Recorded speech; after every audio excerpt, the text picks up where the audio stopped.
BJP ಪಕ್ಷದಲ್ಲೇ ಇರ್ತಾರೆ, BJP ಪಕ್ಷನ ಕಟ್ಟಂತ ಕೆಲಸವನ್ನು ಮಾಡ್ತಾರೆ. ಬಿಜೆಪಿ ಪಕ್ಷದಲ್ಲಿ ಒಬ್ಬ ಸಾಮಾನ್ಯ ಕಾರ್ಯಕರ್ತನಾಗಿ ದುಡಿಯುವಂಥ ಕೆಲಸ ಶ್ರೀರಾಮುಲುನವರು ಮಾಡೇ ಮಾಡ್ತಾರೆ. ಹಾಗೆ ಮತ್ತು ಇವತ್ತು ಎಲ್ಲ ಕಡೆ ಕೆಲವೊಂದು ಕಾಂಗ್ರೆಸ್ ನಾಯಕರು ಹೇಳಿಕೆ ಕೊಡ್ತಿದ್ದಾರೆ, ರಾಮುಲು ಅವರು ಬರ್ತಿದ್ದಾರೆ, ಅವ್ರ ಜೊತೆಗೆ ಯಾರು ರಾಮುಲು ಬರಂಗಿಲ್ಲ ಆಯ್ತು. ರಾಮುಲು ಮನಸ್ಸು ಮಾಡಿದರೆ ಕಾಂಗ್ರೆಸ್ ಪಕ್ಷದಲ್ಲಿರುವಂಥ ಸಚಿವರನ್ನ ಶಾಸಕರನ್ನ ಕರ್ಕೊಂಬರೋಂಥ ಕೆಲಸವನ್ನು ಮಾಡ್ತಾರೆ. ಅದಕ್ಕೋಸ್ಕರ ಇವತ್ತು ರಾಮುಲುನವರು ಪಕ್ಷ ಬಿಟ್ಟು ಹೋಗ್ಲಂತ ನಮ್ಮ ಎಲ್ಲ ಕಾರ್ಯಕರ್ತರು, ಬಿ ಜೆ ಪಿಯ ಇಷ್ಟೊಂದು ಕಾರ್ಯಕರ್ತರಿಗೆ ಒಂದು ಸಂದೇಶ ಕೊಡೋಕ್ಕೆ ಇಷ್ಟಪಡ್ತೇನೆ. ಮತ್ತು ರಾಮುಲುನವರು ಚಿಂತೆ ಮಾಡೋಕ್ಕೆ ಹೋಗ್ಬೇಡ್ರಿ, ನಿಮ್ಮ ಜೊತೆಗೆ ನಾವೆಲ್ಲರೂ ಇದ್ದೇವೆ. ಇವತ್ತು ಪಕ್ಷ ಸಂಘಟನೆ ಮಾಡ್ಕೊಂತ ಮೊದಲಿಂದ ಬಂದಿದೆ, ಮುಂದೂ ಬರ್ತೇವೆ, ನಿಮ್ಮ ಜೊತೆಗೆ ನಾವೆಲ್ಲರೂ ಇರ್ತೀವಿ, ನೀವು ಬೇಜಾರಾಗಬೇಡ್ರಿ ಅಂತಂದಾಗ ಅವ್ರು ಒಂದೇ ಮಾತಾಡೋ, ರಾಜಣ್ಣ ನೀವೆಲ್ಲ ನಮಗೆ ಶಕ್ತಿ, ನಾವೆಲ್ಲರೂ ರಾಜಕೀಯ ಒಂದನೇ ಪ್ರಾರಂಭ ಮಾಡಿದ್ದೇವೆ, ಎಲ್ಲರೂ ಜೊತೆಗಿರಮ್ಮ ಅಂತ ಹೇಳಿದ್ದಾರೆ. ಹಂಗಾಗಿ ಜೊತೆಗಿರೋಂಥ ಒಂದು ಕೆಲಸವನ್ನು ಎಲ್ಲರೂ ಮಾಡ್ತೇವೆ. ಇವತ್ತು ಜನಾರ್ದನ್ ರೆಡ್ಡಿ ಸರ್ದು ಅವ್ರದ್ದು ಕೆಲವೊಂದು ವಿಷಯಗಳು ನಿನ್ನೆ ಬಂದಿದೆ. ಯಾಕಂದರೆ ಅವರಿಬ್ಬರು ಭಾಳ ಆತ್ಮೀಯ ಸ್ನೇಹಿತರು, ಅವರು ಚಿಕ್ಕವರಿಂದಾಗೂ ಒಳ್ಳೆಯ ಸ್ನೇಹಿತರು.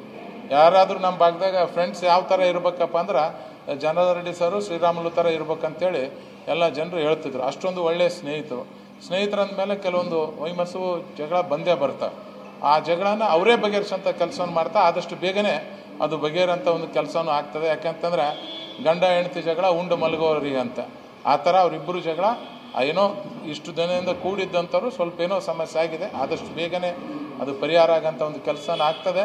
ಯಾಕಂದರೆ ಈಗಾಗಲೇ ನಮ್ಮ ಪಕ್ಷದ ವರಿಷ್ಠ ನಾಯಕರು ಇದ್ರ ಬಗ್ಗೆ ಮಾತಾಡೋಂಥ ಒಂದು ಕೆಲಸವನ್ನೂ ಮಾಡ್ತಿದ್ದಾರೆ. ಜನಾರ್ದನ್ ರೆಡ್ಡಿ ಸರ್ ಜೊತೆಗೂ ಮಾತಾಡ್ತಿದ್ದಾರೆ, ರಾಮುಲುನವ್ರ ಜೊತೆಗೂ ಮಾತಾಡಿ ಅವ್ರಿಗೆ ಕೂಡಿಸೋಂಥ ಕೆಲಸವನ್ನು ಮಾಡ್ತೇವೆ. ಯಾಕಂದರೆ ಅವರಿಬ್ಬರದು ಜಗಳನೂ ಬಂದು ವೈಯಕ್ತಿಕ ಜಗಳ, ಅದು ಪಾರ್ಟಿ ಜಗಳ ಅಲ್ಲ, ವೈಯಕ್ತಿಕ ಸ್ನೇಹಿತರ ಒಂದು ಕದನ, ಅದಕ್ಕೆ ಪಾರ್ಟಿಗೆ ಯಾವುದೂ ಸಂಬಂಧ ಇಲ್ಲ. ಅವರು ವೈಯಕ್ತಿಕ ಜಗಳ ಆದರೂ ಇಬ್ಬರು ನಮ್ಮ ಪಾರ್ಟಿಯ ಹಿರಿಯ ಮುಖಂಡರಿದ್ದಾರೆ. ಇವತ್ತು ಜನಾರ್ದನ್ ರೆಡ್ಡಿ ಸರು ಶ್ರೀರಾಮುಲುನವರು ಒಂದಾಗಿದ್ದಾಗೆ ಶಕ್ತಿ.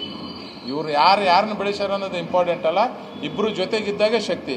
ಇಬ್ಬರು ಬೇರೆ ಬೇರೆ ಆದ್ರೆ ಅದು ಶಕ್ತಿ ಆಗಂಗಿಲ್ಲ. ಅದಕ್ಕೋಸ್ಕರ ಇಷ್ಟು ದಿನ ಕೂಡಿದ್ದೇವೆ, ಇಷ್ಟು ವರ್ಷಗಳು ಕೂಡಿದ್ದೇವೆ, ಎಷ್ಟೋ ಒಳ್ಳೊಳ್ಳೆ ಕ್ಷಣಗಳನ್ನು ನಾವು ಕಳೆದಿದ್ದೇವೆ, ಎಷ್ಟೋ ಒಳ್ಳೆ ಕೆಲಸಗಳನ್ನು ಮಾಡಿದ್ದೇವೆ. ಒಂದು ಸಮಸ್ಯೆ, ಯಾವುದೋ ಒಂದು ಸಮಸ್ಯೆ ಬಂದಾಗ ಅಷ್ಟೊಂದು ಗಾಢವಾದಂಥ ಪ್ರೀತಿ, ಅಷ್ಟೊಂದು ಗಾಢವಾದಂಥ ಸ್ನೇಹ ಸುಮ್ಮನೆ ಯಾವುದೋ ಒಂದು ಇದಕ್ಕೆ ಬೇರೆ ಆಗೋದು ಬೇಡ. ಅವರಿಬ್ಬರು ಒಂದು ಮಾಡೋಂಥ ಕೆಲಸವನ್ನು ನಾವೆಲ್ಲ ಅವರು ತಮ್ಮದವರಾಗಿ ಮಾಡೋಂಥ ಕೆಲಸನೂ ಮಾಡ್ತೇವೆ, ಪಕ್ಷದ ವರಿಷ್ಠ ನಾಯಕರು ಮಾಡ್ತಾರೆ.